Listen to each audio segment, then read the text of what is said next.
Welcome to Jayanthi's kitchen. ನಾನಿವತ್ತು ಸ್ಟ್ರಾಬೆರಿಯಿಂದ milk shake ಮಾಡ್ತಾಯಿದ್ದೀನಿ.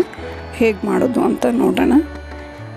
ಈ ಬಿಸಿಲುಗಾಲಕ್ಕಂತೂ ತುಂಬಾ ತಂಪಾಗಿರುತ್ತೆ, ತುಂಬ ಚೆನ್ನಾಗೂ ಇರುತ್ತೆ ಇದು. ನಾನು ಸ್ಟ್ರಾಬೆರಿ ಎತ್ತಿ ಪೀಸಸ್ಸಾಗಿ ಕಟ್ ಮಾಡಿಕೊಂಡು ಮಿಕ್ಸಿ ಜಾರ್ಗೆ ಸೇರಿಸ್ಕೊಂಡಿದ್ದೀನಿ. ಅರ್ಧ ಕಪ್ ಸಕ್ಕರೆ, 1-2 ಟೇಬಲ್ ಸ್ಪೂನಷ್ಟು ಮಿಲ್ಕ್ ಪೌಡರ್, ಒಂದು ಸ್ವಲ್ಪ ನೀರು ಸೇರಿಸ್ಕೊಂಡು ಇದನ್ನು ನುಣ್ಣಗೆ ರುಬ್ಕೊಂಬರೋಣ.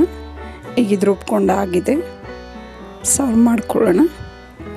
ಈಗ ರುಚಿಕರವಾದ ಸ್ಟ್ರಾಬೆರಿ ಮಿಲ್ಕ್ ಶೇಕ್ ರೆಡಿಯಾಗಿದೆ.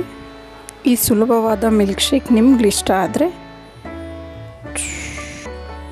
ಲೈಕ್, ಶೇರ್ ಆ್ಯಂಡ್ ಸಬ್ಸ್ಕ್ರೈಬ್ ಮಾಡಿ. ನಿಮ್ಮ ಅನಿಸಿಕೆ ಅಭಿಪ್ರಾಯವನ್ನು ಕಮೆಂಟ್ಸ್ ಮೂಲಕ ತಿಳಿಸಿ. Thank you for watching.